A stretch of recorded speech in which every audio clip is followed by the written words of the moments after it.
Hey, Sports Bar, it is I, the actual King Smith, back with y'all live for the first time in 2026. Here at WTF Nation Radio, this is the Sports Bar, and I am one half of this thing as I got my main man sitting over here looking like Wilson behind the gate. Coach, checking in. Coach, let the people know something. Oh, what do you hear? What do you say, ladies and gentlemen? Hope you're doing well tonight. Hope everybody had a great holiday time off, and welcome to the new year where playoff football is abound, not just within the pros, but still in with the college. And, well, seems there is a certain team that got eliminated. I wonder what team that was. I wonder what team that was, King. Oh man, I was hoping not to go there with you tonight. I was hoping to come on here and talk trash, and then certain Oh, things. I've got yeah. Oh, Oh, no. Please tell me again how the college football playoff system is broken. Please tell me. Do you agree with me now? I do. I mean, I look going into this. There's a lot of things that I think is still going to be tweaked about the college football playoff system. There, I don't think we're ever going to have a happy 100% foolproof thing going on. However, at its current state, yeah, it's broken. It's broken bad. I believe we do have something. Now look, I'm not going to say that this way was actually that this is actually an ideal situation to do this in, but they could take what is already being done in the football championship series. Mhm. By the way, this is words from Radar, so I'm giving Radar the credit for this coming up and bringing this idea because that's who I learned this from. All right. They could take the top 24 teams and for the final 4 weeks spread out a 4 game playoffs or a 4 to 5 week playoff system where by the middle of January before the AFC and NFC championship game weekends, they will crown a national champion. Am I saying that that is doable? Yes. Am I also saying that you can align a lot of these better bowl games so that you have better matchups instead of having ECU play somebody in the veteran.com bowl or, having the Pop Tart Bowl be the only exciting thing that ended up happening was what the Pop Tarts were doing and how they were grilling.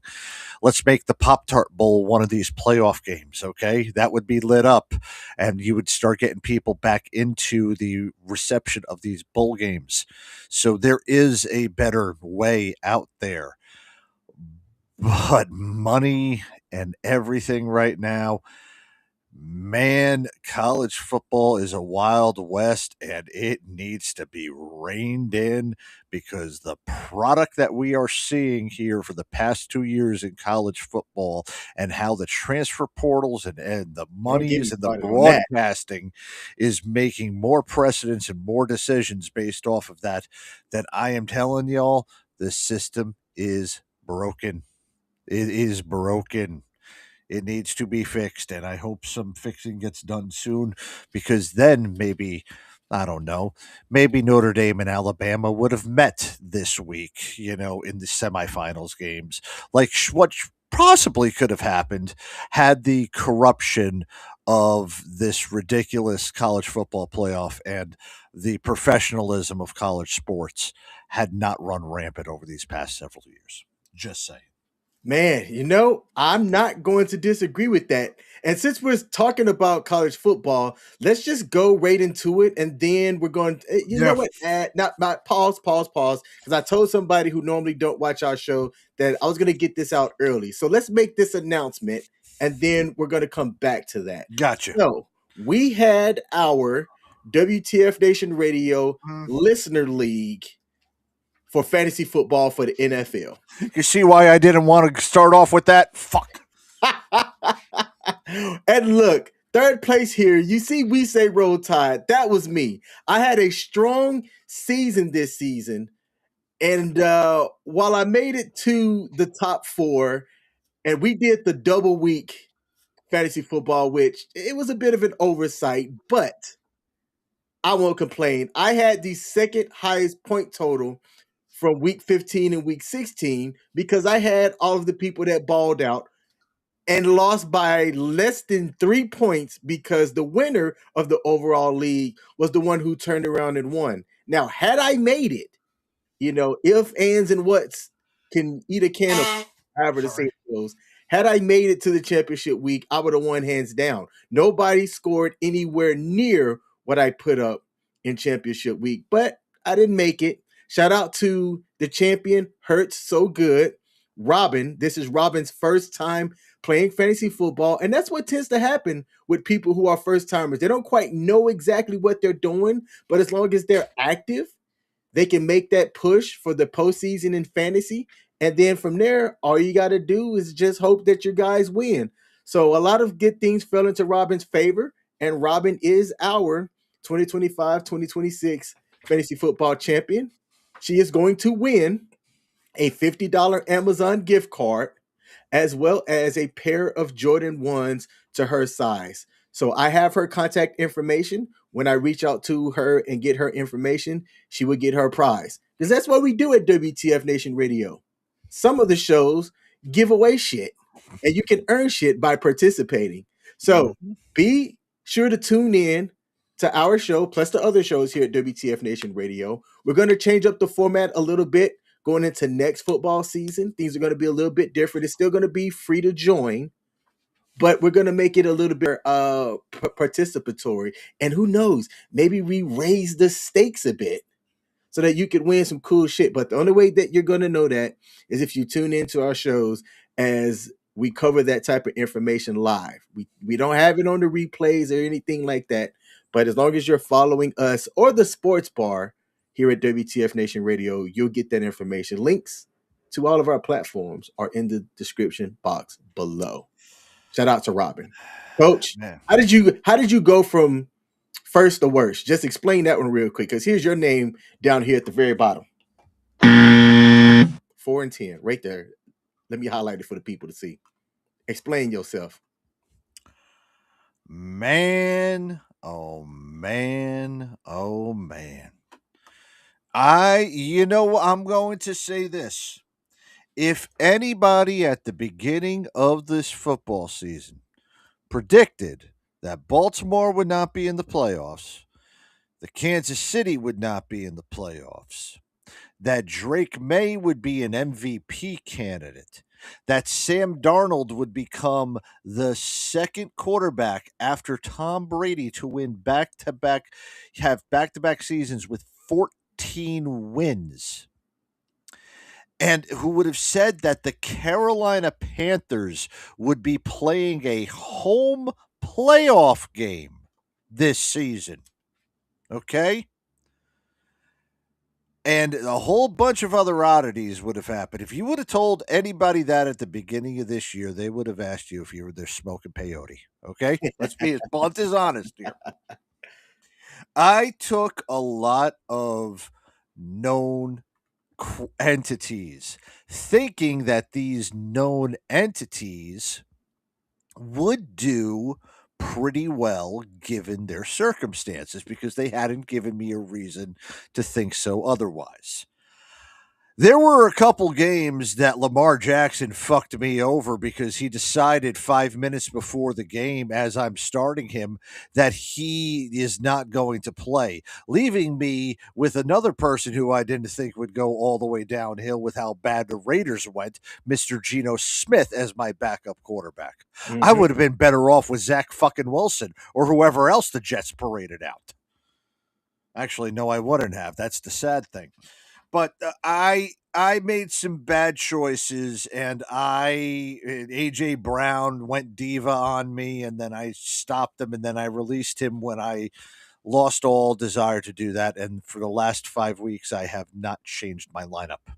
So I will say that I am proud to say that I gave up. I think since December I have not touched it, And I just kept my players out there knowing that I was going to end up paying. And I was praying to frickin' God that it wasn't you that won this. I swear to God. Oh man. I Hey, was, I almost was, I was. I was like, 3 don't let it points. be King. Don't let it be King. Don't let it be King. And when I saw when I saw that you didn't get into the final, and I was like, oh my God, I would say that was the after Christmas present that I enjoyed to see. And we'll get to the Jets in a minute, but I was at least that was one of the moments of joy I had over at MetLife Stadium. Nice, nice. Yeah, I said 3 points. It was 5 points. And when I go back and take a look at it, I don't think there was any one week where if I made a difference, it would have put me over the line. Let me see.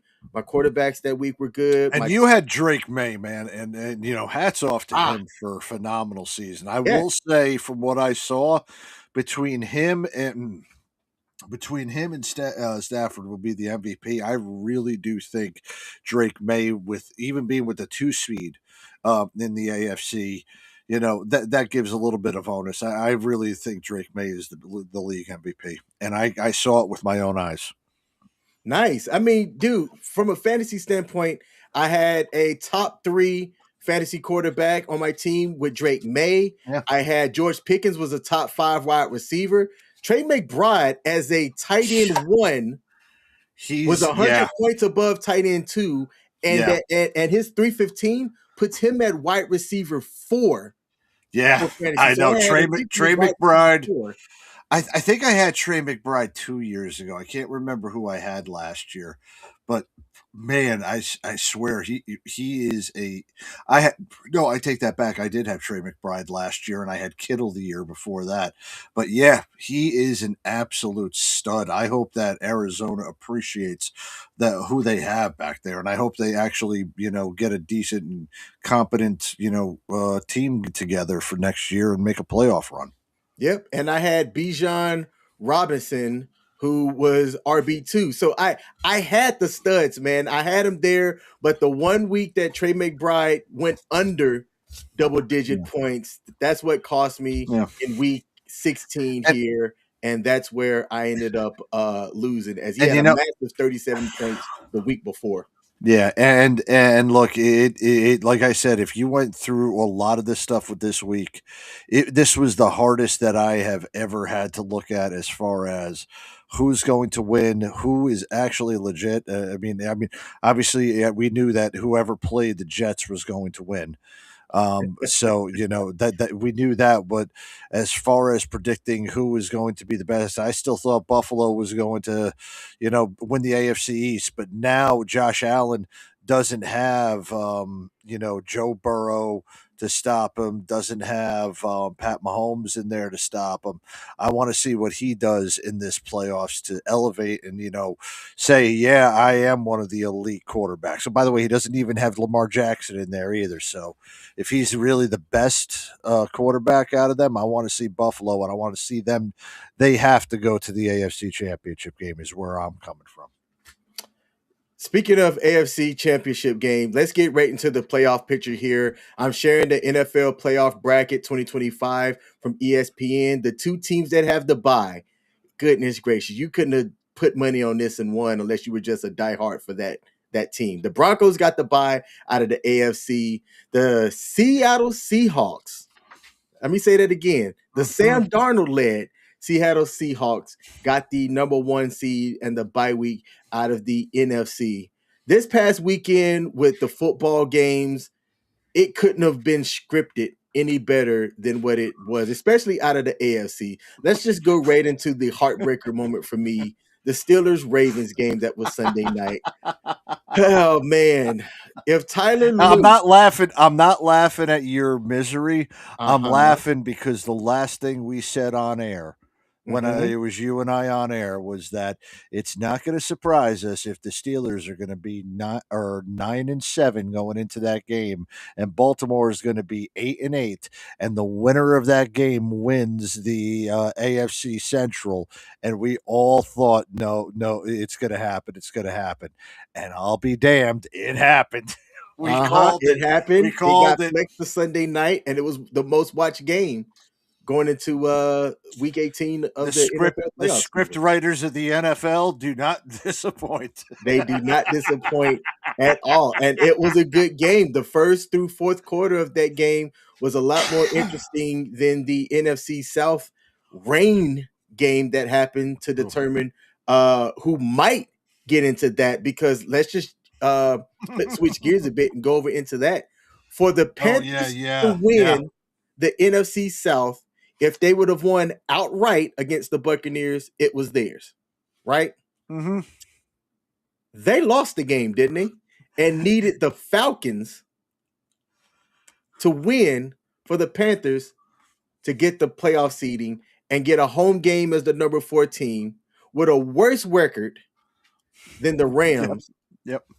Going into this upcoming, playoffs. Yeah, this is the first time I have ever seen that tiebreaker go all the way down to it. So if I'm correct, they were like 3-1 within their division. Oh God, Atlanta was eliminated, and that's the funny thing. Atlanta was eliminated December, and they somehow ended up tied with the division winner.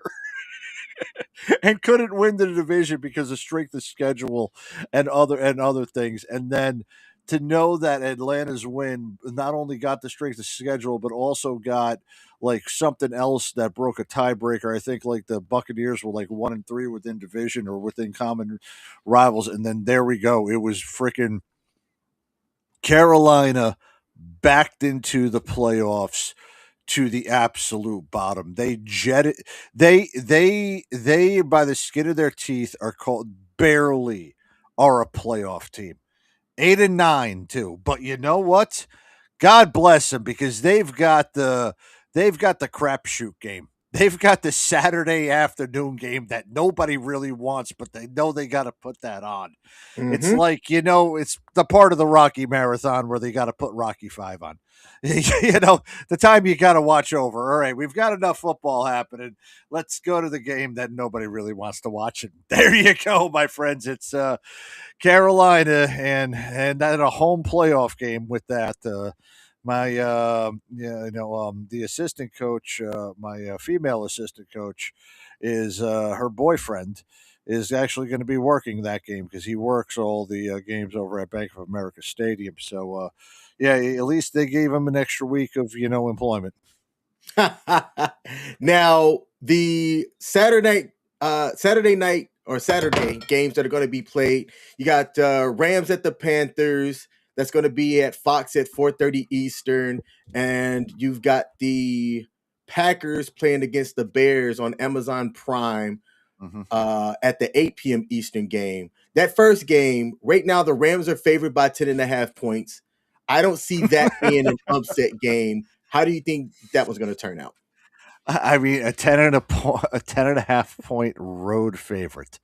That should, you know what? I'm just saying this because ideally, what I would like to see, I have no vested interest in it.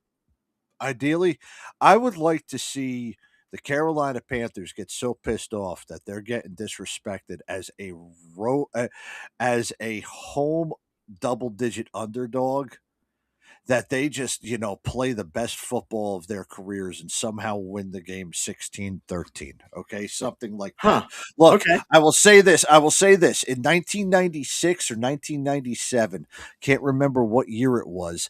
I remember seeing something where the Arizona Cardinals were going against the Cowboys in a playoff game, and every pundit said that, because of their experience and this, and they got Emmett and they got Michael and they got Troy and they got all this experience, that it's going to be a no-brainer, and that the freaking the Cardinals have no chance. And then Jake the Snake Plumber beats the Cowboys, and it starts the whole joke of the Cowboy thing, that the last time that they won anything was in 96. That was the start of it, because they disrespected him so bad. I would love to see Carolina get so disrespectful that you're a home double digit underdog.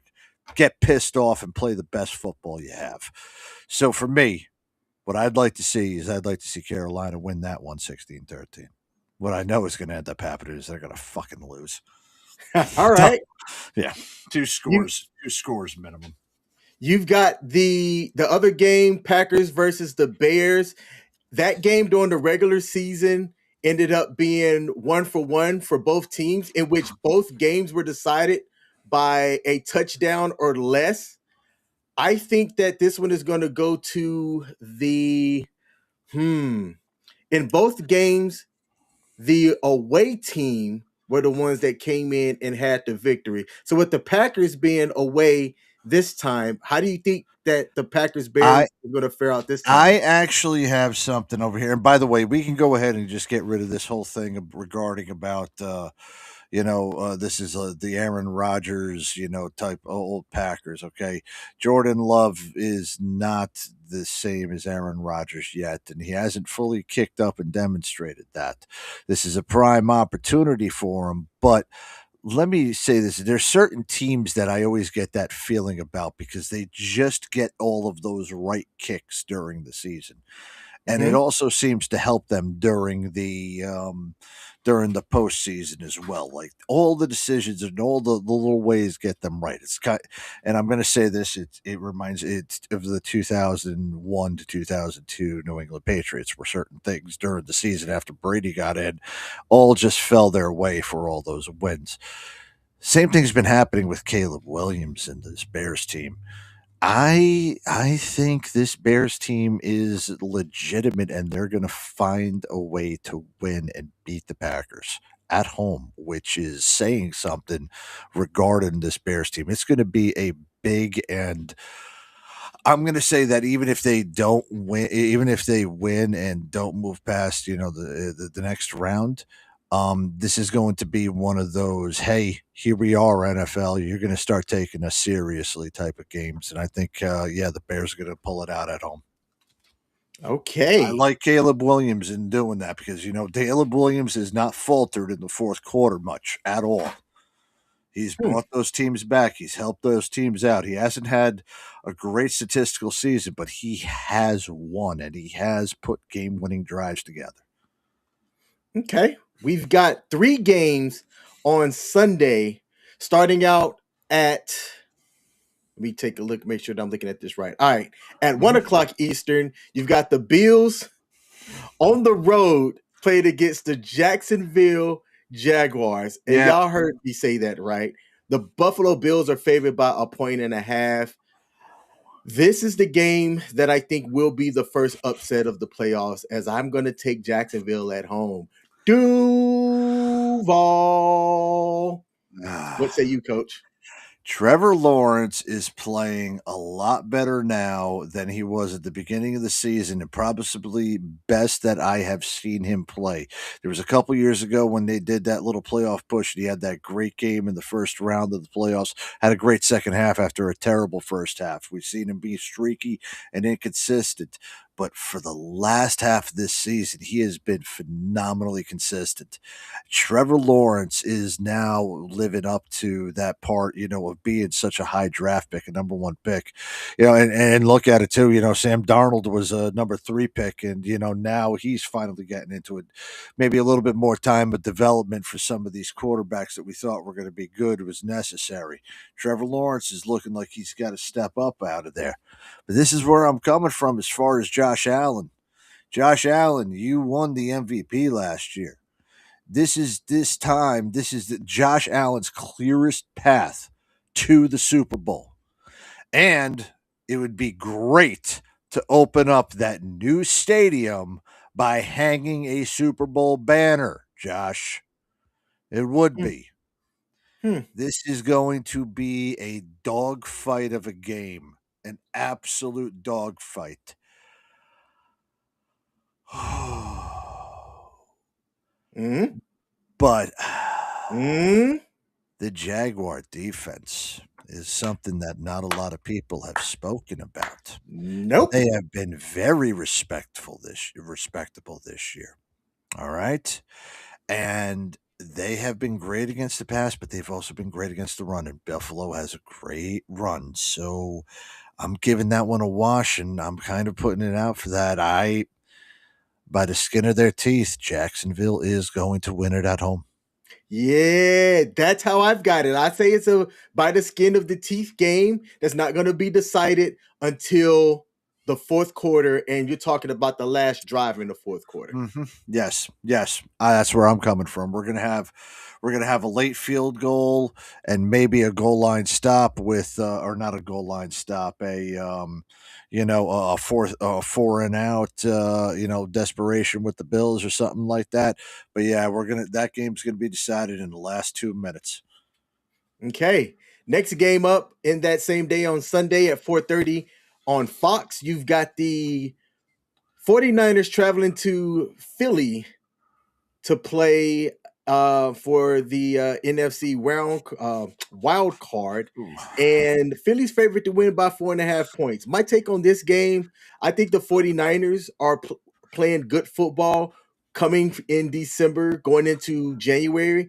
I haven't seen Philly at the last half of the season play what I thought was really good football. They've been Mm. just putting along and struggling right there at the end. That run game doesn't look as strong as it did the previous season. And I think that Carolina is going to play good football on both sides of the football and end up winning this game, which I think is going to be the second upset You of mean the this wild 49ers, card. right? Yes, I'm sorry. I think the 49ers are going to win because Philly is not going to play good All football. right, we we And this is are going to go- be our second upset. we are going to disagree with you. We are going to disagree. Okay. Oh, Oh yes, and here is why I am saying this. You know what the forecast is on during what's it called during the game, right? no. Forecast for Oh, yeah. Philadelphia. See, We are looking pretty daggone cold, possibly in the 40s with rain. Now, that stuff gets a bit cold during the night, but playing this in the afternoon, it is going to be very, very muddy, very sloppy of a game. We're going to have wet balls everywhere and how things are going to be pulled in. So I am going to go with the team that I know can ground out the tough yards. I know I'm going to go to the team that within the trenches can ensure that they can win that force on force type of battle when the deep plays are going to be delegated by Mother Nature. So I am actually going to go with the home team, and I'm going again with Philly. This is 3 home teams I'm going for right now. okay, and you actually said something that I wish I would have taken a look at. As a gambling person, you have to take into account the weather. And going back to that Carolina game, it's a 64% chance likely rain showers. While it's going to be a great day weather-wise, that rain is going to be a factor in that game as well. And in that Packers Bears game, 41% chance of snow Hey, appearing in that game. that is NFC North football. That's the frozen tundra of Lambeau Field, and I like the way you and said the that. ghosts over what the hell's the name of that stadium? Soldier Field, the ghosts of Soldier Field, and that's football. That's beautiful football. That's what you think of when you see football. Is a freaking cold Chicago or a cold freaking Green Bay in the middle of January, and just a bunch of freaking meatheads pounding the crap out of each other. That's fucking football. That is football. Oh yeah.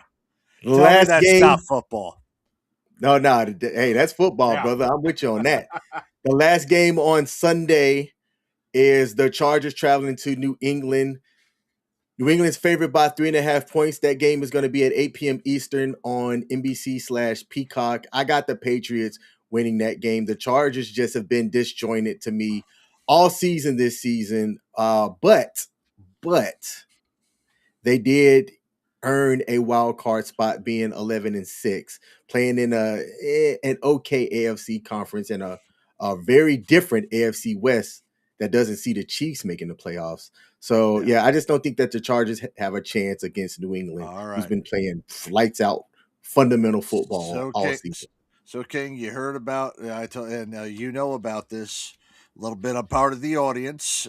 We don't know about this, but me and my assistant coach, my youngest assistant coach, we spent the holidays right after Christmas up in New Jersey, and I was there at MetLife Stadium for the Jets and Patriots game. In fact, I sent a picture over there. It's a phenomenal picture of where I was sitting, and I was giving the finger to the Jets bench.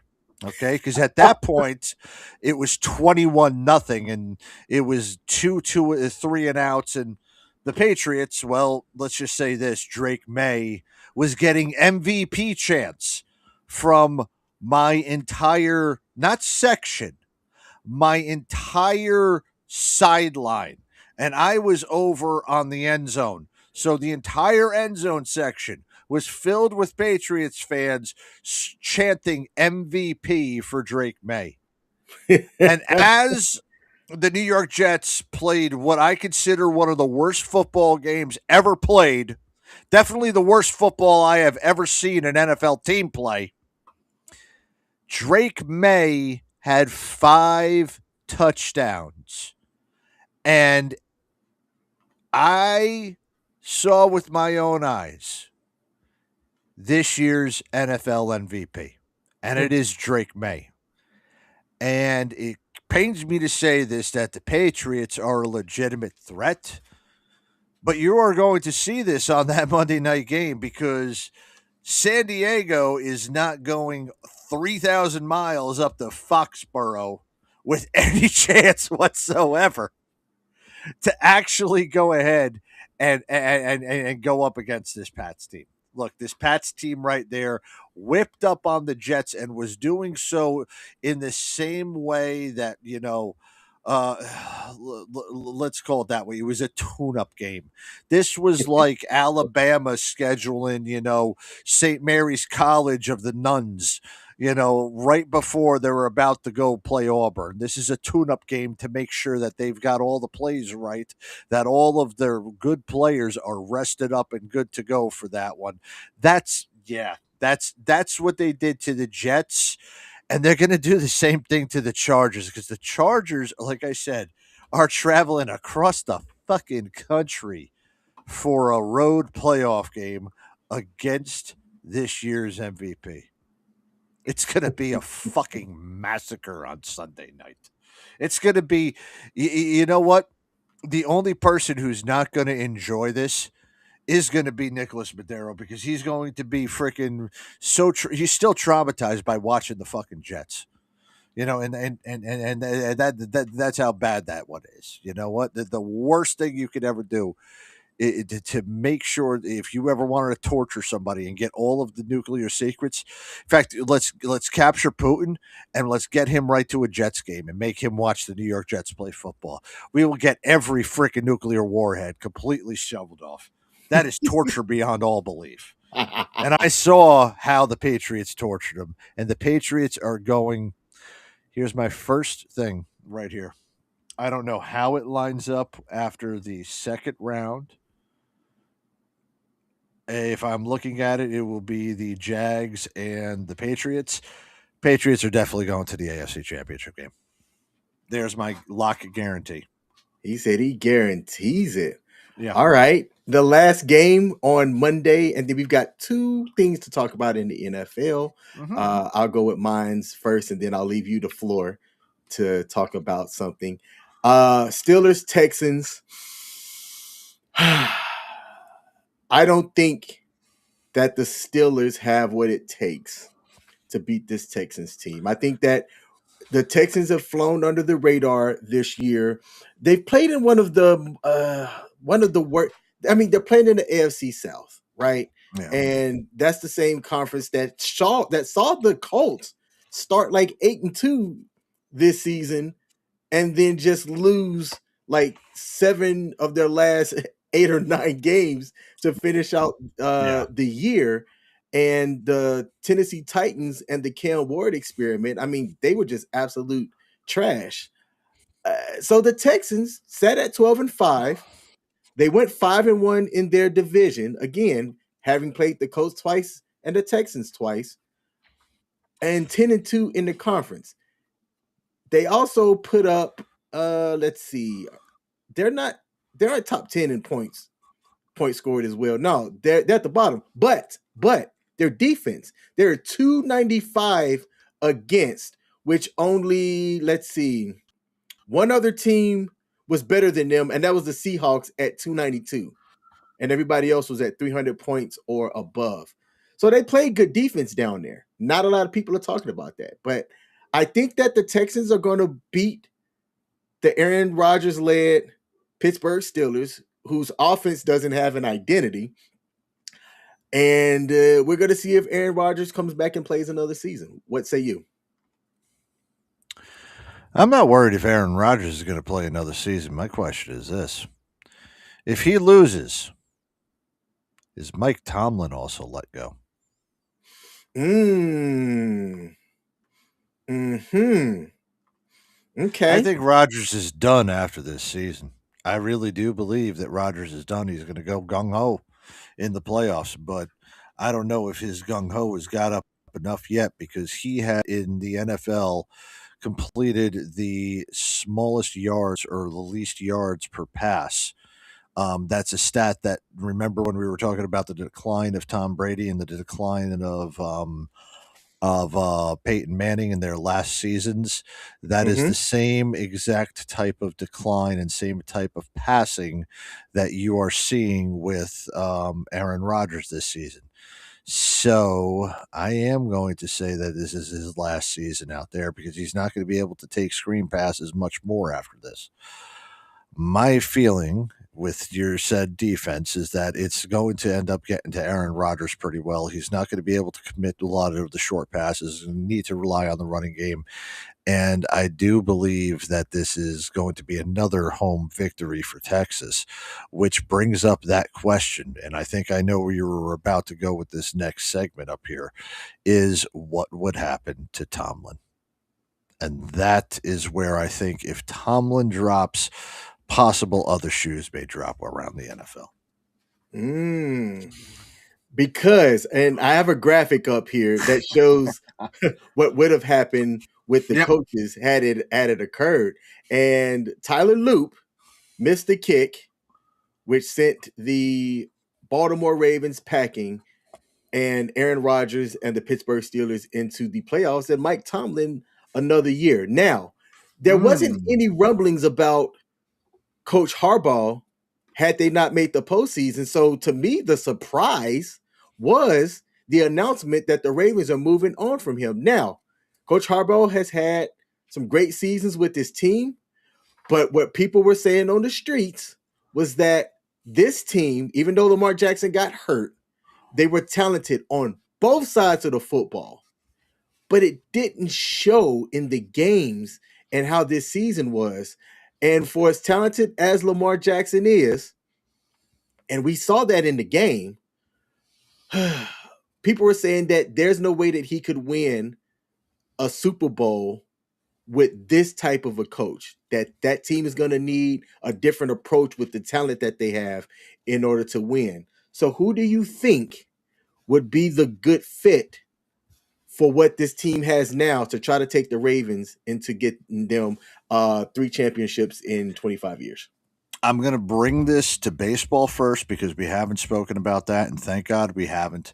But I'm going to bring this to baseball first so that you can understand where I am coming from regarding this and where I think this is happening. Because baseball gets into some of these issues, and it gets into some people do it a little bit too early, but some people they're a little bit too uncomfortable doing it. Where you have somebody who gets this continued success, but then it just hits a certain plateau. And regardless of past success that was done, they're just going to stay at that plateau. They're going to stay at that one area. They're not going to progress any further than that.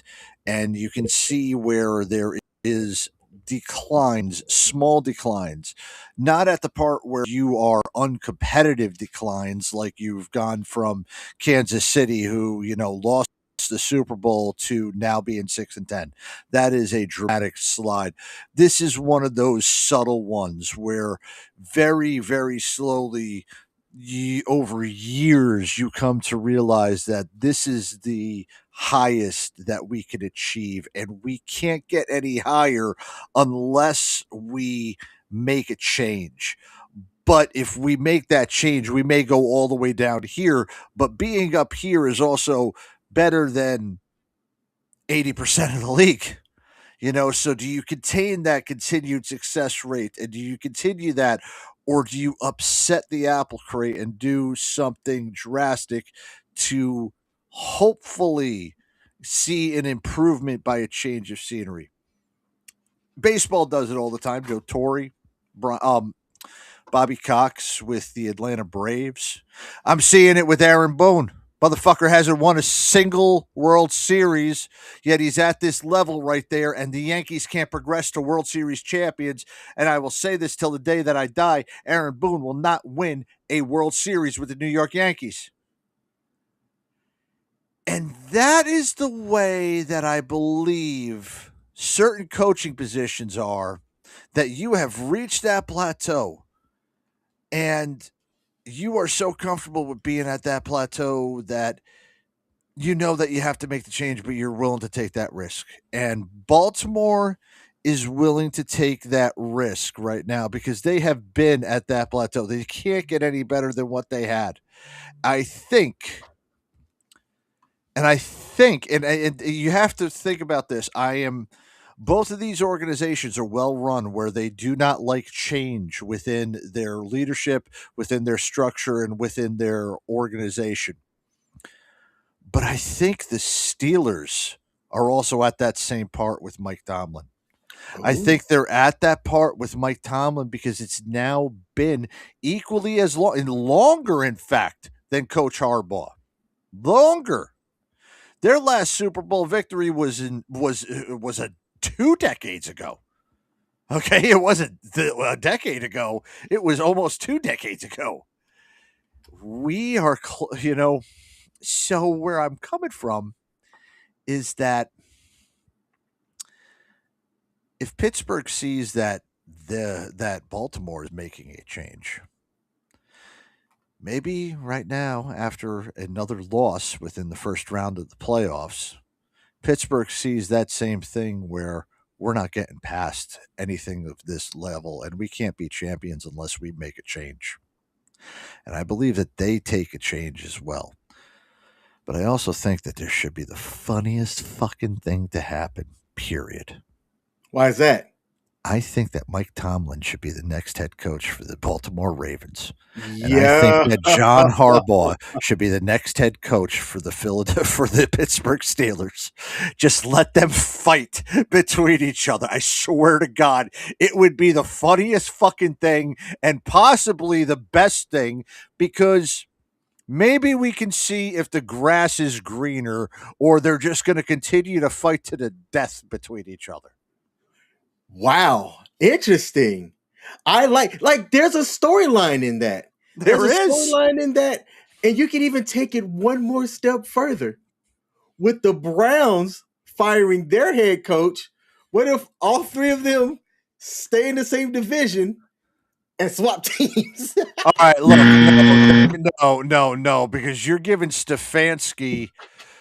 Okay, but now with Stefanski, I'm going to say was given a shit sandwich and was given shit and was told to make chicken shit and was told to make chicken salad. All right, he inherited that terrible Deshaun Watson contract with the guaranteed money and the lack of draft picks, and he still made them respectable, better than the Jets, better than the Raiders, better than the Cardinals.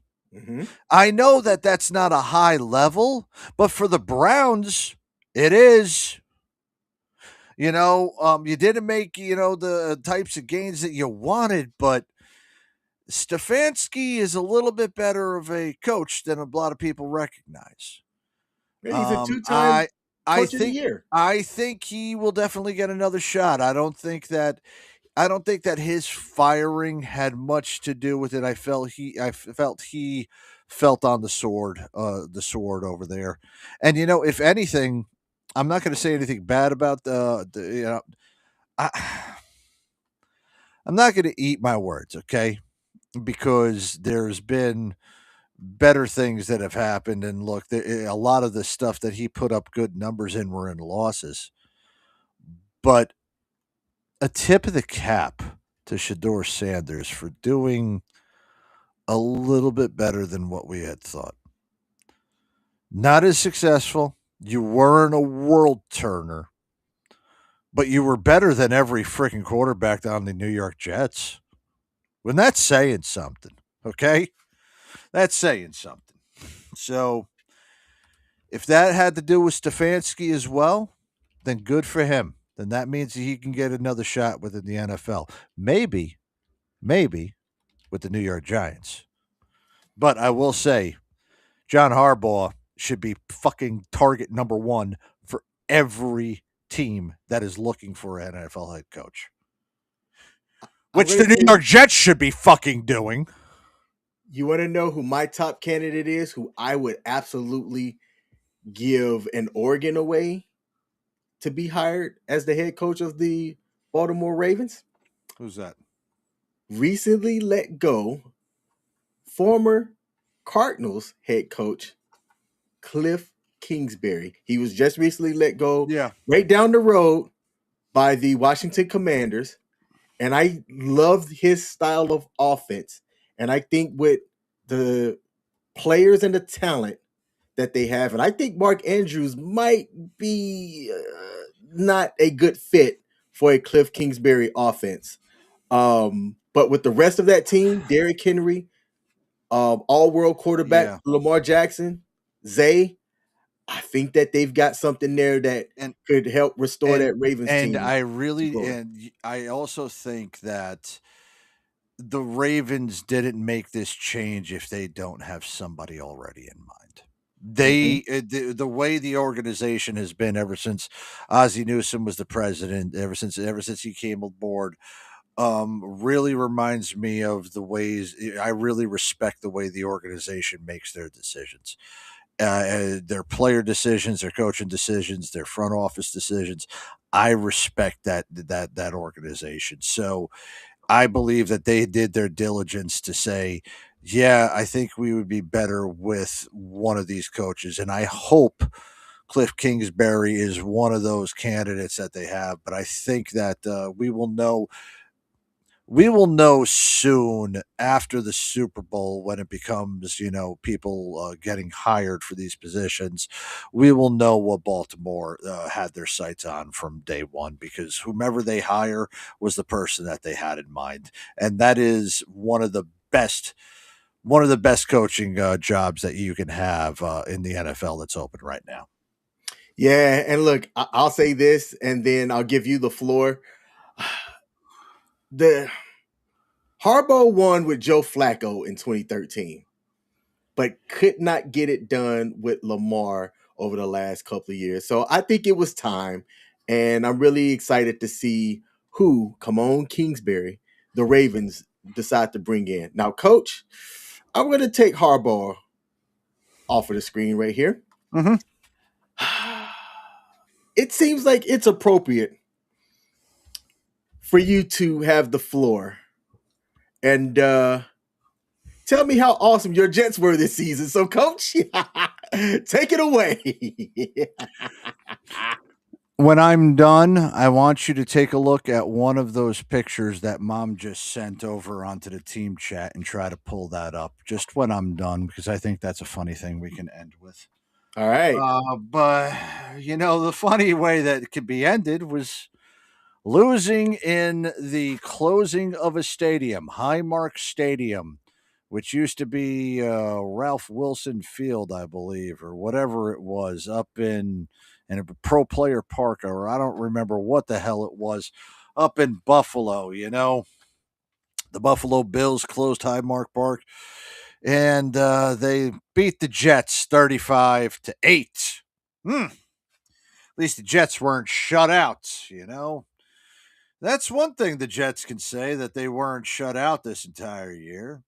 They were shut out in one category, which goes back to the dawn of the National Football League. In 1934 was the last time this happened. The New York Jets ended the season with 0 interceptions. Okay. Now, the funny part about this is that at the beginning of the year, they had all world cornerback Sauce Gardner on their team, who went 1-7 in his tenure this year, but he didn't get a lot of passes thrown to him. Okay. He went to 1-7 tenure over in with the Jets. And then got traded over to he went to the Indianapolis Colts, and where he proceeded to go 1-7 in his next 7 games. So he finished the year an all-world cornerback, 2 for 14. Yep, the Jets stink could not get off of Sauce Gardner when he went and he stunk up, and he helped Indianapolis stink up the thing. I think it had more to do with Daniel Jones. But, Daniel Jones was a competent quarterback, which is something the New York Jets could not trot out one game during the year.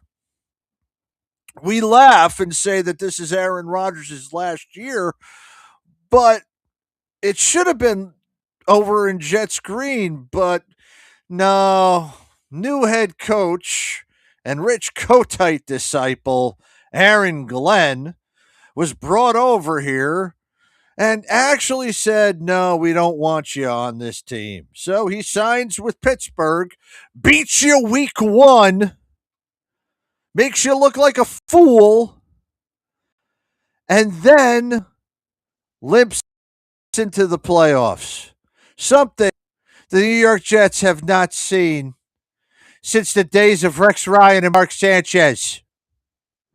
Okay? Been 15 fucking years since that happened. The longest streak in the NFL. Ridiculous. Then, your quarterback play is so bad that Justin Fields for negative yards. He owes the NFL yardage from a game. How do you owe yards in a game? There is no other stat can be negative other than rushing or passing, and somehow the freaking Jets did that. Not only was their offense so inept. Here's another great stat about this. Their leading receiver this year was Garrett Wilson. Garrett Wilson didn't play after week 5. He had less than 400 yards, which was terrible. No team is the lowest in NFL history to lead a team. Their team MVP was released, then re-signed, then played great and won the team MVP. I don't even know his name, but he was voted the team MVP. He was released at the beginning of the season and cut. And Xavier Gibson, who, somehow saved Zach Wilson's job at the beginning of 2 years ago when he returned that kick on 9/11 for a touchdown in the same freaking game Aaron Rodgers tore his Achilles. Fumbles a kickoff that makes them lose week 1 against against Pittsburgh. He gets cut. And Aaron Glenn at that point just said that there was accountability and not doing that, and everybody's professional. Yet wasn't consistent enough to go ahead and cut everybody else who wasn't, playing up to the standard. Because none of them showed any type of thing. The guy makes one mistake and it costs him a game. He tries to cut it. You lost all your integrity after that. You try to act hard and then you walk it right back, just like how you should have walked it back when you were dancing down the field at Tampa like an absolute jackass and still lost the game.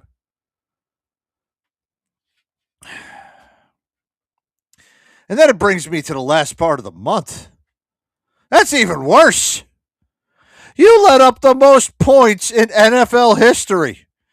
You're a defensive back from the New York Jets, and your team, you're supposed to know about defense, and your defense points in NFL history. Look, number 28. And I and my brother and my sister all went to the Jet game. We tailgated at MetLife. We got White Castle. Oh, yeah. If you haven't had White Castle, you got to have White Castle. It's freaking great. Went there, watched the game. We were seated in section 150. And man, surrounding me were more Patriots jerseys than there were Jets jerseys. Even Fireman Ed didn't want to do the Jets chant. He was about as unenthusiastic as your 15-year-old girlfriend was trying to give you a handy at the end of the day after a long day. And then Drake May just went all the way up and down on the Jets defense. And then during the game, I saw the stupidest things ever from Aaron Glenn, where he called 2 timeouts for the Patriots to stop the clock on the final drive, which resulted in them scoring another touchdown.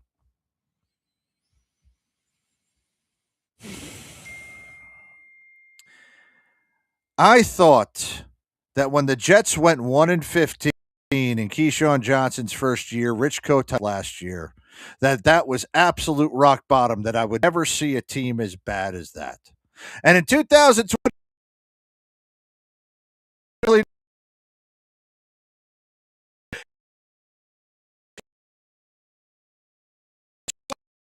2020 came that close. That second year of Adam Gabe, and they ended up taking Zach Wilson. Yep, bring that shit up. I thought that Adam Gase season was bad. It wasn't as bad as that 1-15 season with Neil O'Donnell and Rich Kotite.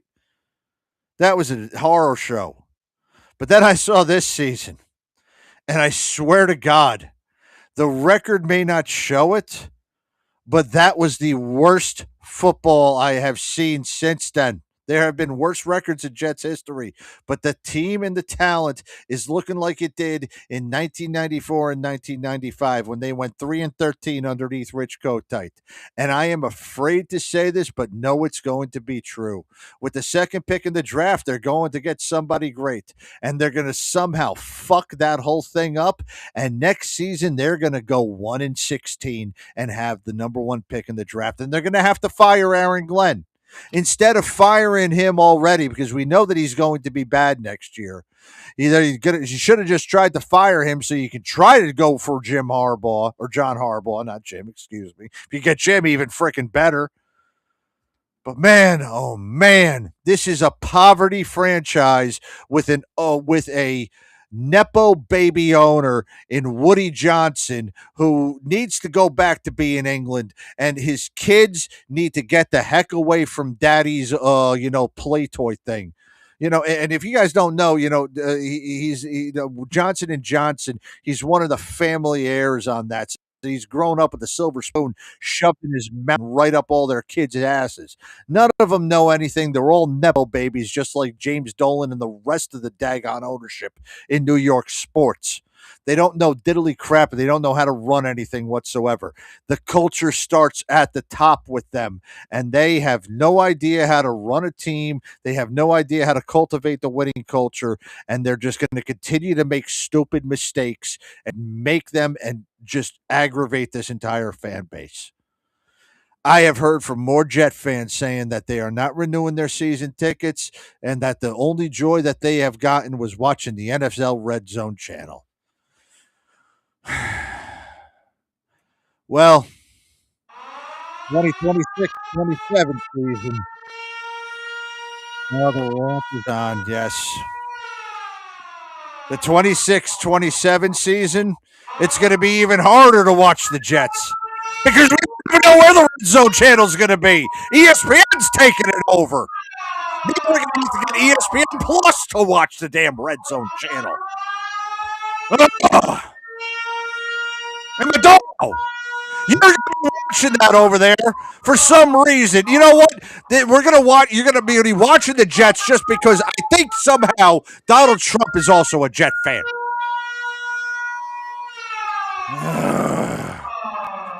This fucking team every year. Every fucking year. They do it to me every fucking year. You know what I say? Fuck you, and I'll see you in September. Let's go, Jets. Jets! Jets! Jets! Jets!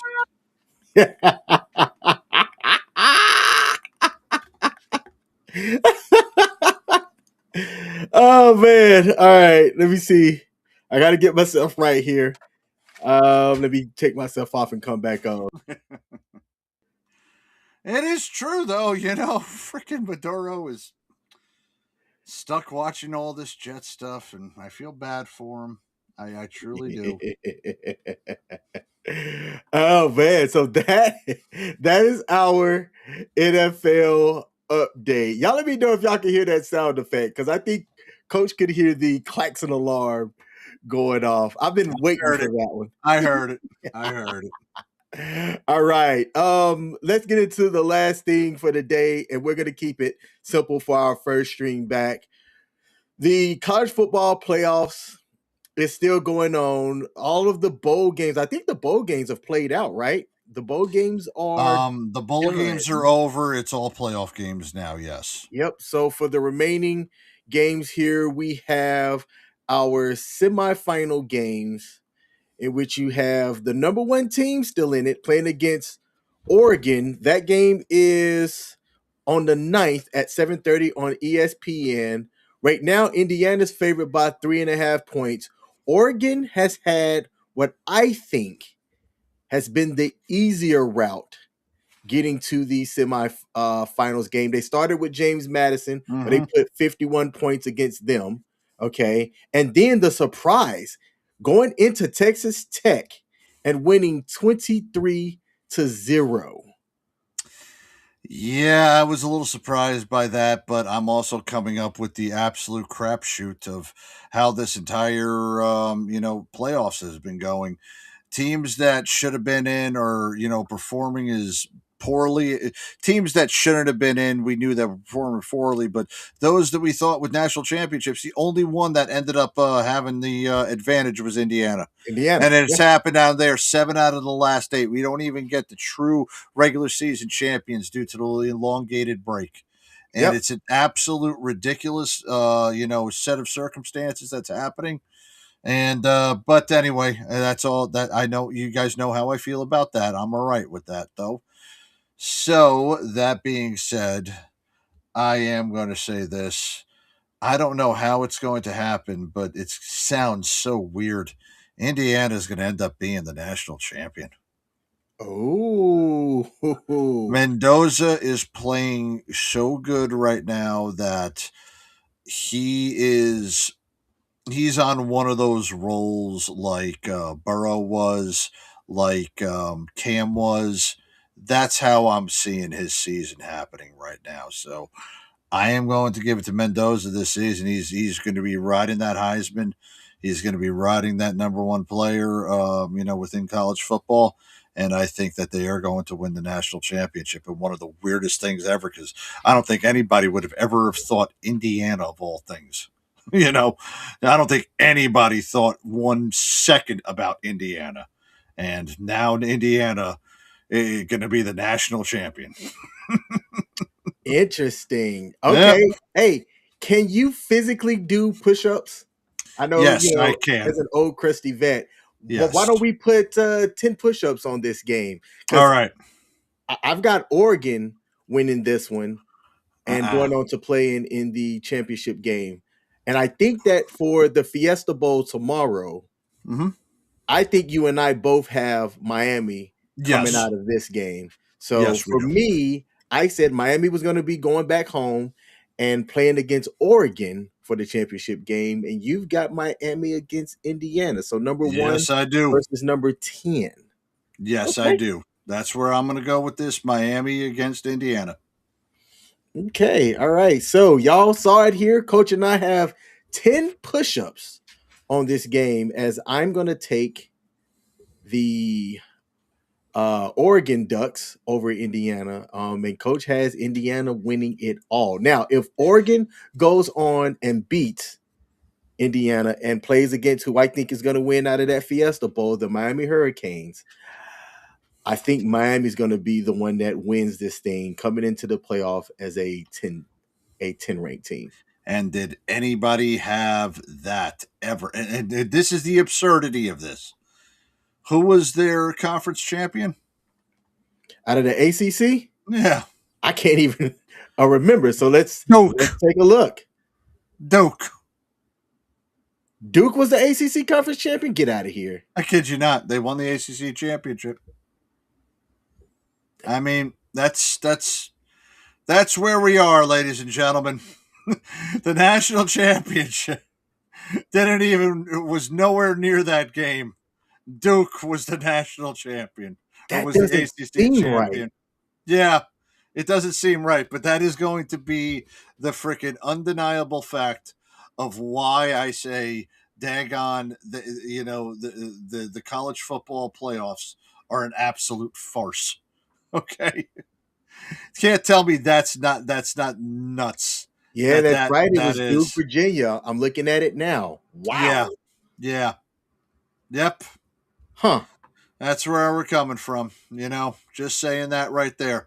And then, I will say this: it's going to kill me it's going to kill me as a fan of theirs. But Miami, I don't think Miami is going to win a national championship. But if they do, damn, Notre Dame has no leg to stand on anymore. Mm-hmm.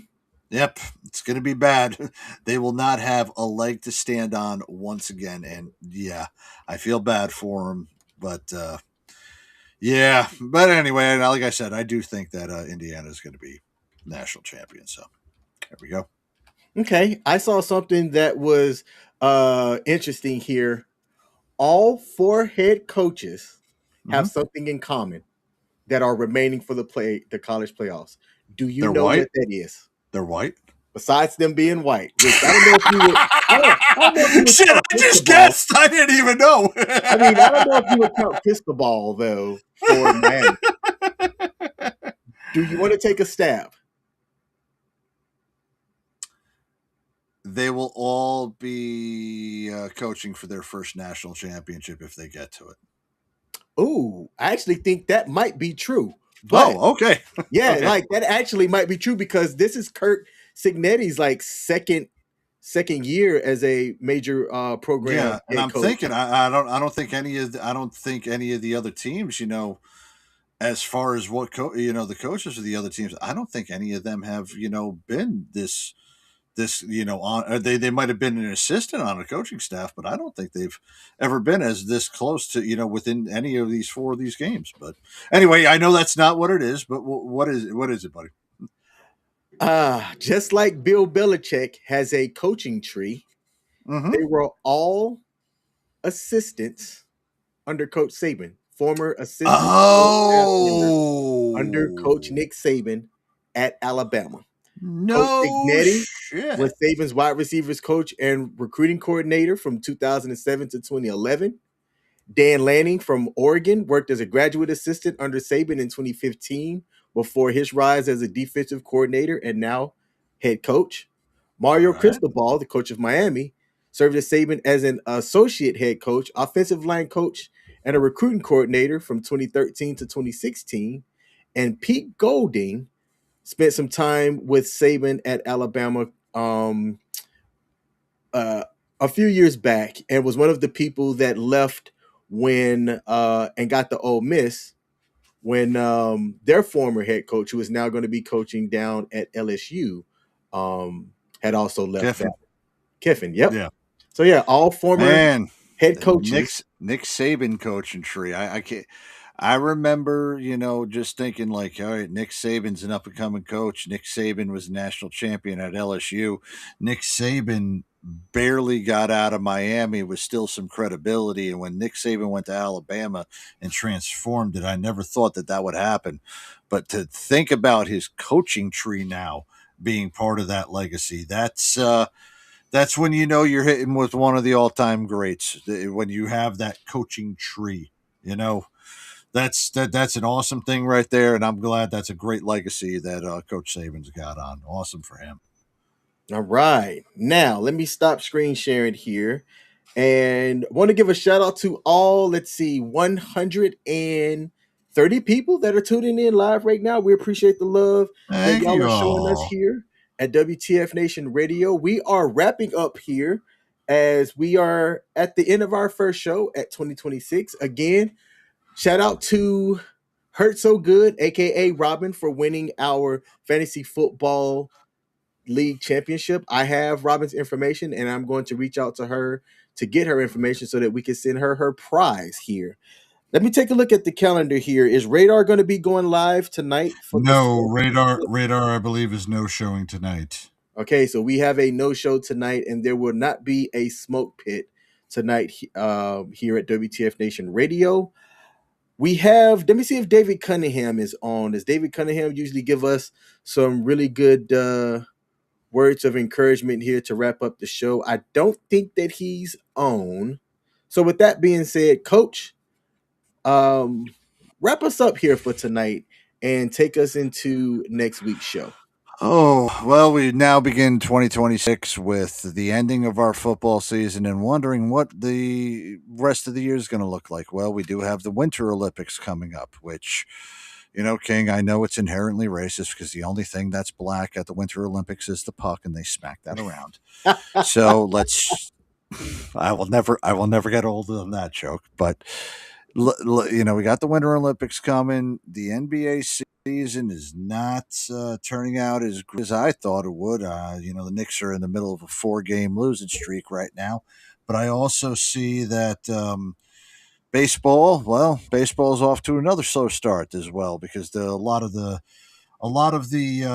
free agents have not signed with the new teams, and it looks like that they're holding out deals, especially those that are Scott Boras people. So, man, oh man, we have nothing without football, do we? We don't Mm-mm. have anything this season without football. What is it? We need UFL, football. Uh, UFL's about to start up a couple of months. I know. I mean, look, we are coming to right now, and this is where I believe. Unfortunately, what's happening with our society is we've become so football centric that the other sports do not have the same capacity to entertain us as the NFL does. By the way, did you hear the new news about what may also be happening here at the end of this week? Mm-mm. Well, a certain league might go on strike.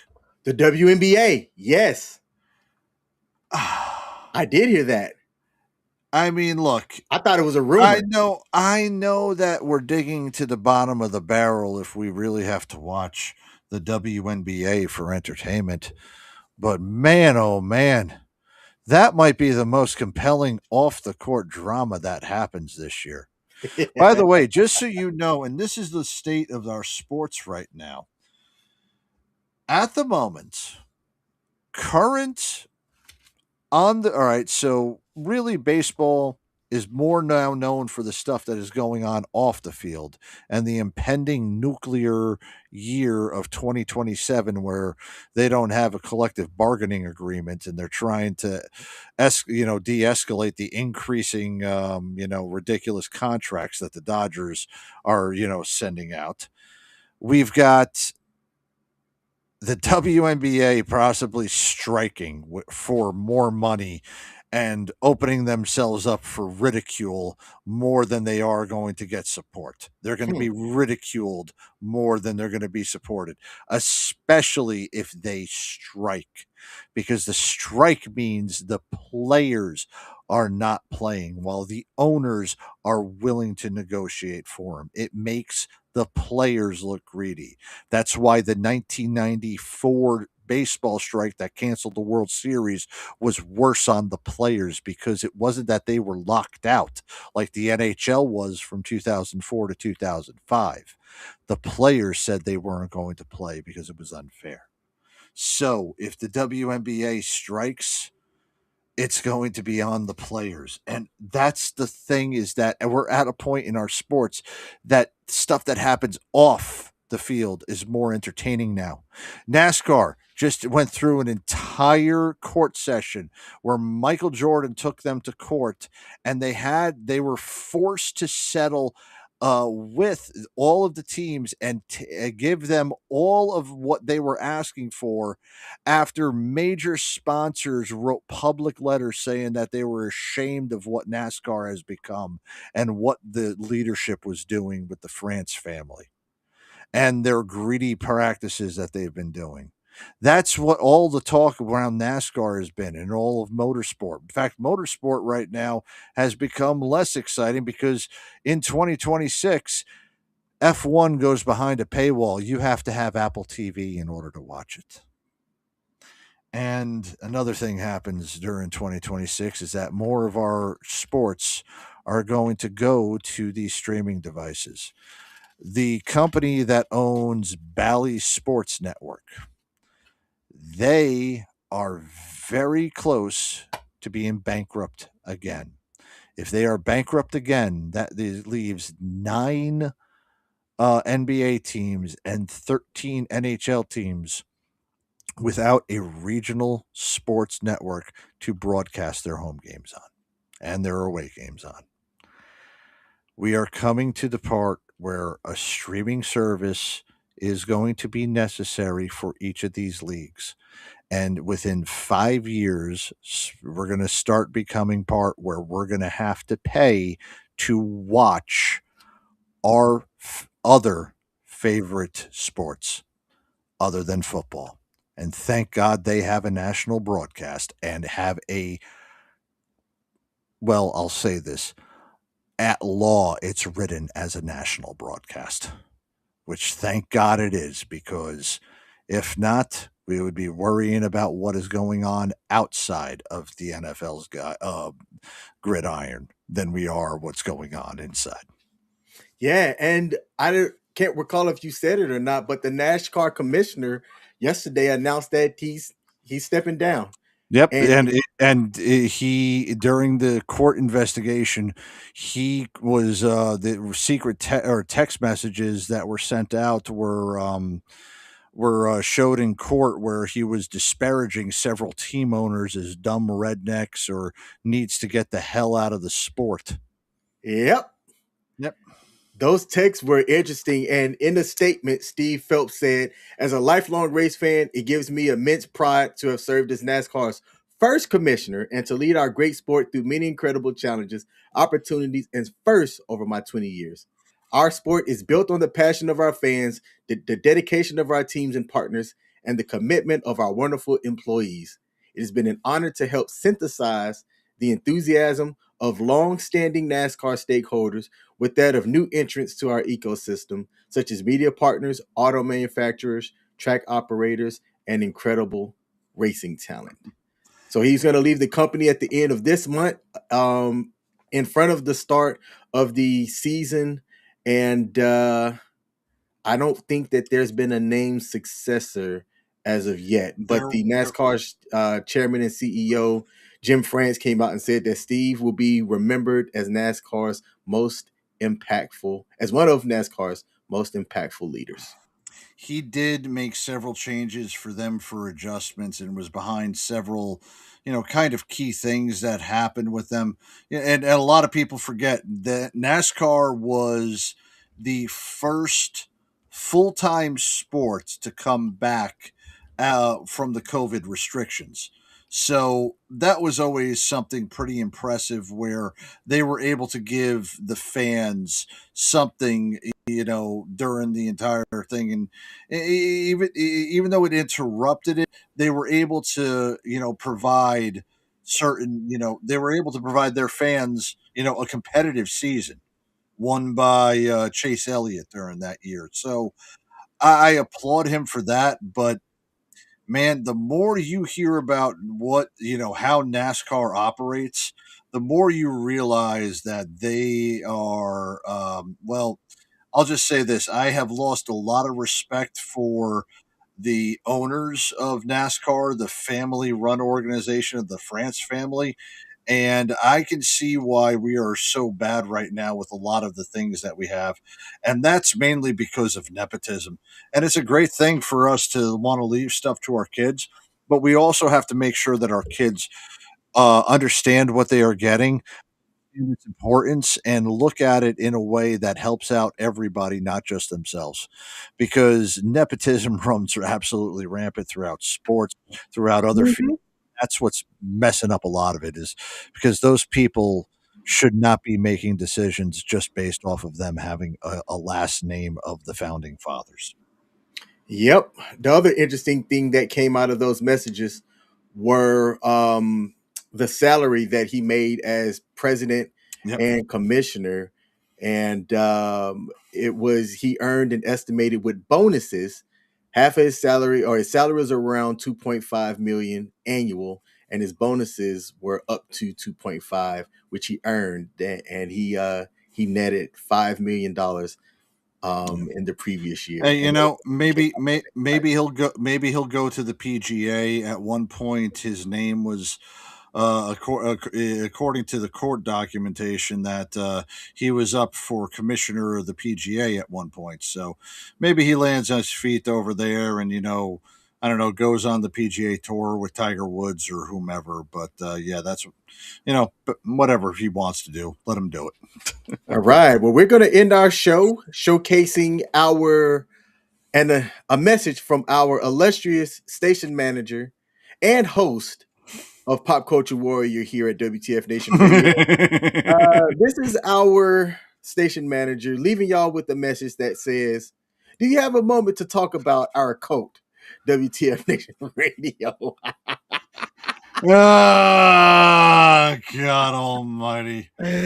Oh Woo. man, whoever made that meme, first of all, thank you. And CQ, don't get pissed. It wasn't me that decided to do this. This was done at the behest of my co-host over here.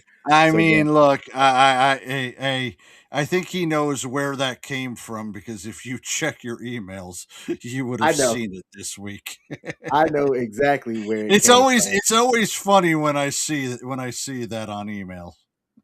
Absolutely. All right. Well, that's our time here at WTF Nation Radio. Come back here tomorrow for Ice and Yes, the Thursday edition, not the Thursday edition. Sergeant's time. Sergeant's time here at WTF Nation Radio. I'm King and I'm out.